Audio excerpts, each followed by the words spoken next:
Mon cœur est dans la joie ce matin, bien-aimés, parce que je vous retrouve, vous tous, afin de partager quelques grâces spirituelles dans le nom de notre Seigneur Jésus-Christ de Nazareth. Le message que nous allons partager ce matin s'intitule « Seul Jésus-Christ a un héritage pour nous ». Nous prenons nos Bibles dans le livre de Jean, dans l'évangile de Jean, au chapitre 14. Nous lirons du verset 1 au verset 3. « Que votre cœur ne se trouble point. Croyez en Dieu et croyez en moi. Il y a plusieurs demeures dans la maison de mon Père. Si cela n'était pas, je vous l'aurais dit. Je vais vous préparer une place. Et lorsque je m'en serai allé et que je vous aurai préparé une place, je reviendrai et je vous prendrai avec moi, afin que là où je suis, vous y soyez aussi. » Nous prions. Père éternel, que ton nom seul soit béni et élevé ce matin. Bénis ta parole. Guéris les malades. Ressuscite les morts. Délivre les possédés. Libère les captifs. Console les cœurs brisés. Annonce une année de grâce. Annonce la bonne nouvelle aux pauvres. Au nom de Jésus-Christ de Nazareth. Amen. Dans l'évangile de Jean, il est écrit ceci, que Jésus dit que votre cœur ne se trouble point. Croyez en Dieu et croyez en moi. Il y a plusieurs demeures dans la maison de mon Père. Si cela n'était pas, je vous l'aurais dit.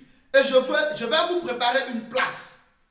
Et lorsque je m'en serai allé et que je vous aurai préparé une place, je reviendrai et je vous prendrai avec moi, afin que là où je suis, vous y soyez aussi.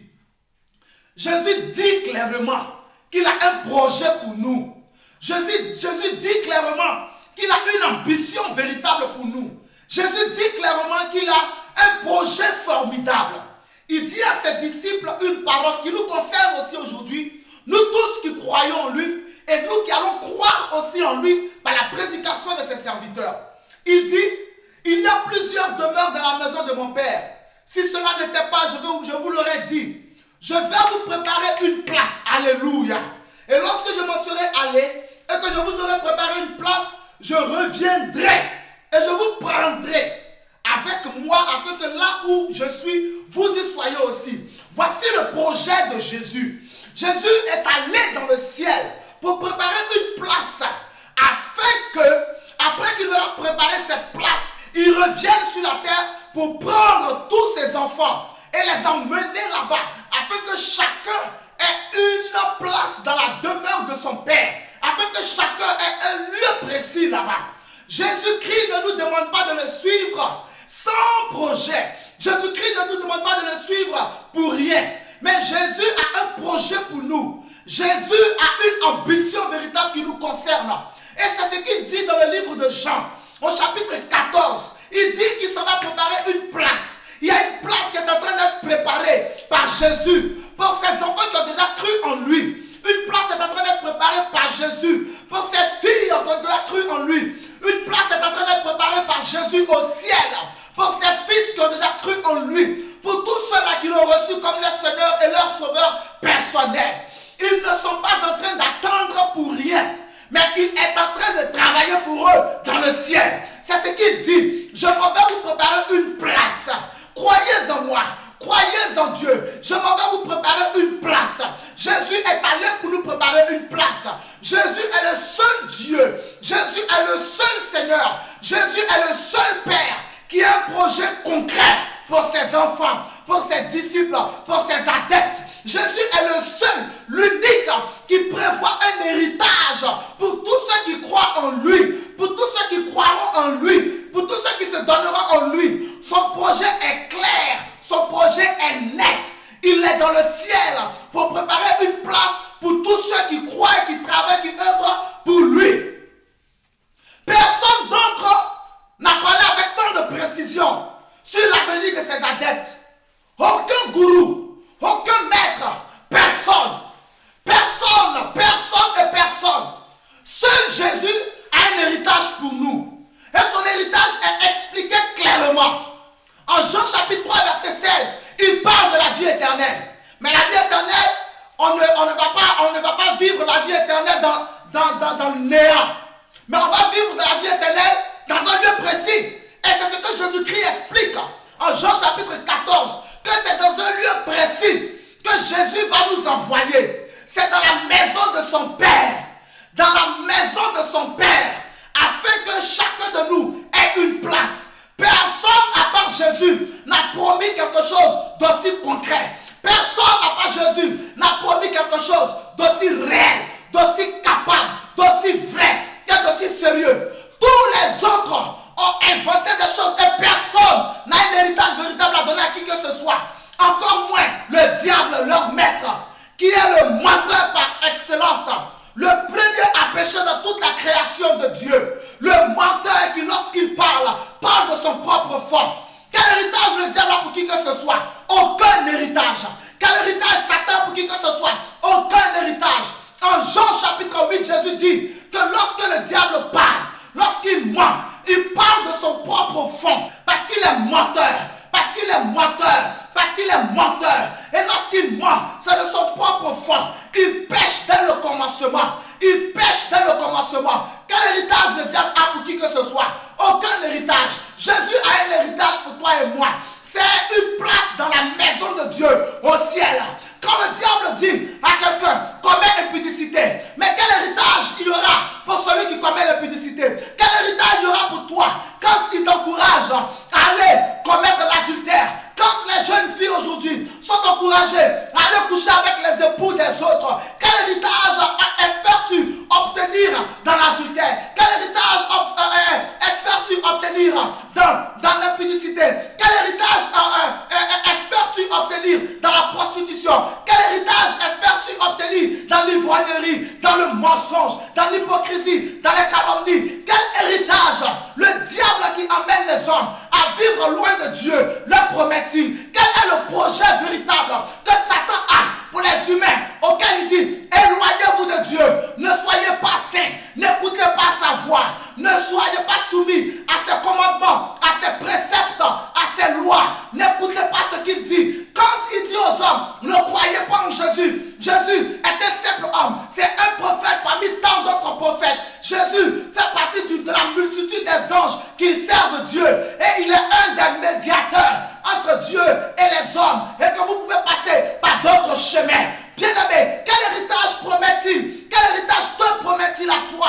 À qui il dit, il faut que tu vendes la drogue et que tu n'as pas d'autres moyens de subsistance. Quand il te dit, il faut que tu consommes la drogue parce que tu n'as pas d'autres moyens d'oublier les soucis de la vie. Quel héritage Satan te promet-il? Quand il te dit, sois soumise à ton mari et que même s'il te chasse du foyer, c'est sûr que tu auras un autre homme car les hommes sont nombreux sur la terre. C'est vrai, il y a beaucoup d'hommes, mais celui qui va te prendre pour épouse, celui-là, il est unique et c'est celui avec qui tu vis en ce moment. Quel héritage auras-tu quand le diable te dit, bats ton épouse, ne la respecte pas, ne l'aime pas, ne sois pas tendre avec elle, ne sois pas doux avec elle, ne t'occupe pas d'elle, trompe-la, va avec d'autres jeunes filles dehors, vis la vie que tu veux, ne sois bloqué par aucune femme, car tu es un homme. Quel héritage te promet-il? Tu vas croiser beaucoup d'autres jeunes filles dehors, mon frère, mais la seule qui peut être ton épouse et qui peut te supporter et qui peut vivre avec toi pour t'aider à accomplir la vision que Dieu a pour toi, c'est celle qui est avec toi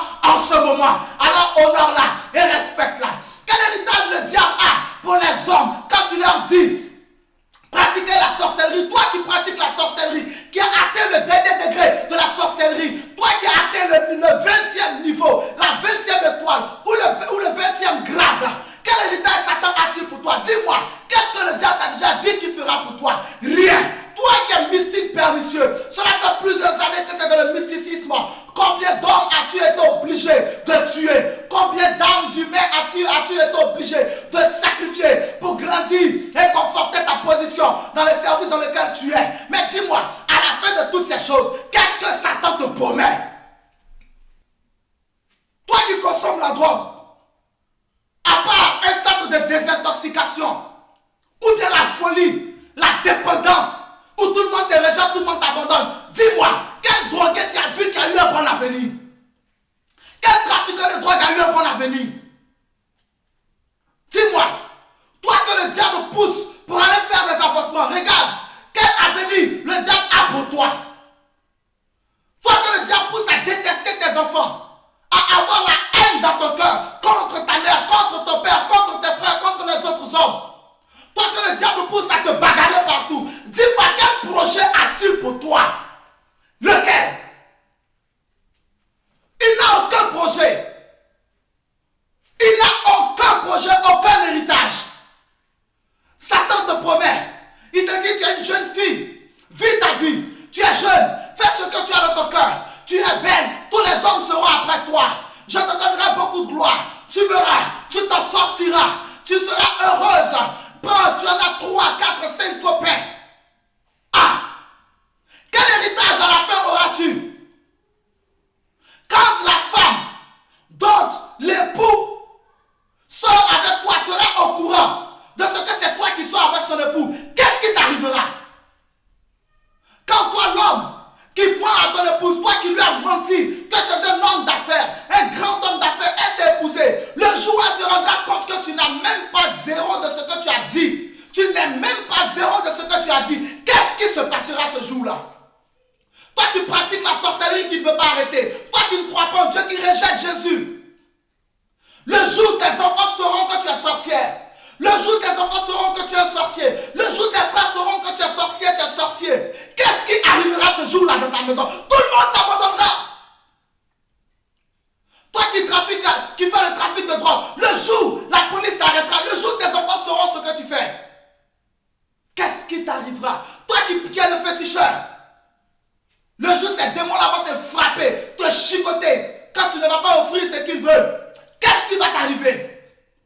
Dis-moi. Satan a-t-il un héritage pour quelqu'un? Le péché a-t-il un héritage pour quelqu'un? Loin de Dieu, y a-t-il un héritage pour un homme sur cette terre? Il n'y a aucun héritage loin de Dieu. Satan est un menteur. Satan est un menteur, bien-aimé. Il ne peut rien donner aux hommes. Il n'a rien. Et il n'offrira rien à qui que ce soit. En Apocalypse chapitre 20, verset 10, il est écrit qu'il sera jeté en enfer, dans l'étang de feu et de soufre. Il y sera tourmenté nuit et jour. Lui, la bête est le faux prophète, au siècle des siècles. Voici sa fin. Mais quelqu'un qui a une telle fin, que peut-il offrir à une autre personne? Rien. Qu'est-ce qu'il pourra t'offrir? Qu'est-ce qu'il pourra t'offrir? Quand il te dit sois hypocrite, calomnie les gens. Le jour où tout le monde sera au courant que c'est toi qui as dit ceci, qui a dit cela, et que c'est parce que toi tu as dit, que l'autre a dit, que c'est parce que toi tu as dit, c'est à cause de toi qu'aujourd'hui, telle personne a quitté son époux, telle personne a quitté sa fiancée. Le jour où les gens seront au courant, qu'est-ce qui va t'arriver? Il n'y a aucun héritage dans ce bon. Il n'y a aucun héritage dans ce bord. Il n'y a aucun héritage dans ses œuvres. Il n'y a aucun héritage dans la proposition de Satan. Il n'y a aucun héritage loin de Dieu. Le seul qui a un héritage pour toi, l'unique qui a un héritage pour toi, c'est de lui que je suis en train de te parler. C'est de lui que je suis en train de te parler depuis ce matin.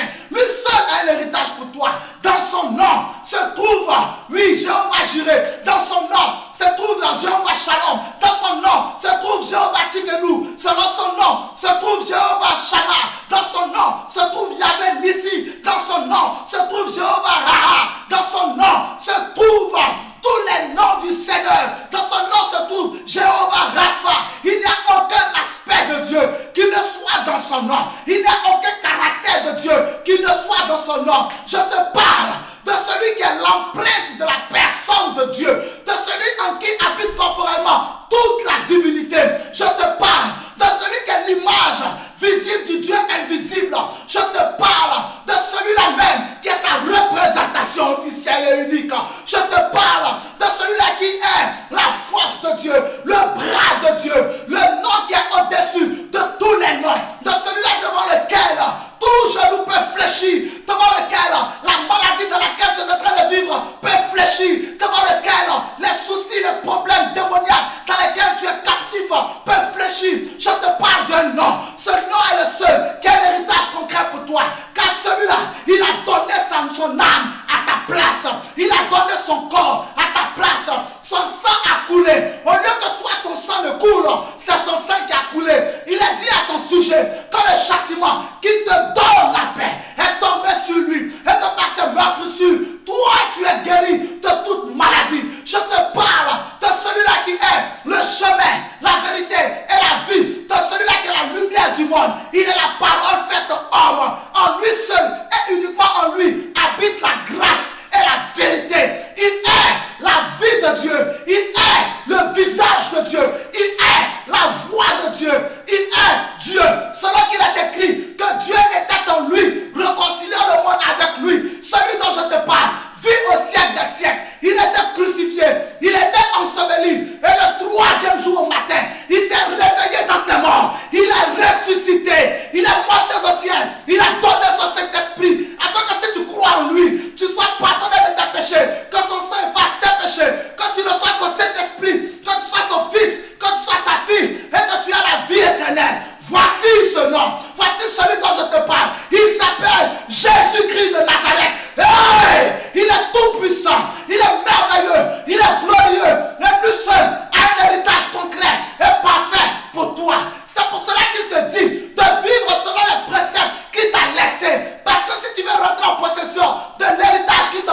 à nous offrir.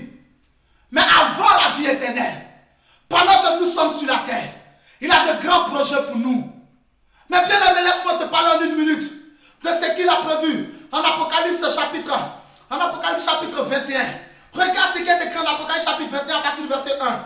Puis je vis un nouveau ciel et une nouvelle terre, car le premier ciel et la première terre avaient disparu, et la mer n'était plus. Et je vis descendre du ciel, d'auprès de Dieu, la ville sainte, la nouvelle Jérusalem, préparée comme une épouse qui s'est parée pour son époux. Et j'ai entendu du trône une forte voix qui disait, voici le tabernacle de Dieu avec les hommes. Il habitera avec eux et ils seront son peuple. Et Dieu lui-même sera avec eux. Il essuiera toute larme de leurs yeux. Et la mort ne sera plus. Et il n'y aura plus ni deuil, ni cri, ni douleur. Car les premières choses ont disparu. Et celui qui était assis sur le trône dit, voici, je fais toutes choses nouvelles. Et il dit, écris, car ces paroles sont certaines et véritables. Voici le projet de Dieu.